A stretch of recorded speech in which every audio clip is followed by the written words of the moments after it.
Hello యాస్ welcome back to our channel.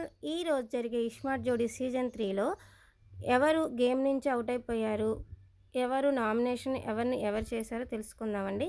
First అయితే ఈరోజైతే బెస్ట్ జోడీ రింగ్ అయితే సోనియాకి ఎస్కి వచ్చేసిందండి. వాళ్ళైతే అబ్బాయి నవీన్ నామినేట్ చేశారు.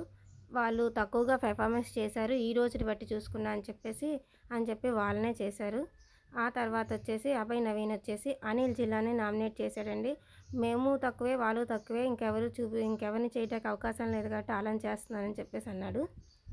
అభయ్ కూడా అలా చెప్పడంతో అనిల్ కూడా నేను కూడా అభయ్నే నామినేట్ చేస్తున్నాను అని చెప్పేసి నామినేట్ చేసేసాడండి. ఆ తర్వాత వచ్చేసి ఇంకా అమర్ అయితే అనిల్ మధ్యలో వచ్చాడు, నాకు సంబంధం లేదు వాటి గురించి చెప్పడానికి, నేనైతే అభయ్ నవీన్ని నామినేట్ చేస్తాను, మా ముగ్గురు మధ్యలోనే చూసుకుంటాను ఈ పెర్ఫార్మెన్స్ని అని చెప్పేసి అన్నాడు. ఇంకైతే నిన్న జరిగిన ఎపిసోడ్లో ఆదిరెడ్డి కవిత వచ్చారు కదండి నామినేషన్లోకి.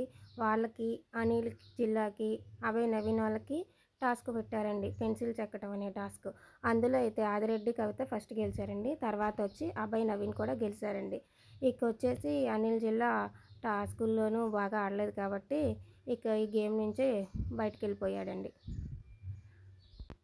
ఈ వీడియో కనుక మీకు నచ్చితే మన ఛానల్ని సబ్స్క్రైబ్ చేసి పక్కనే ఉన్న బెల్ సింబల్ని కొట్టేయండి, లైక్ కూడా చేసేయండి.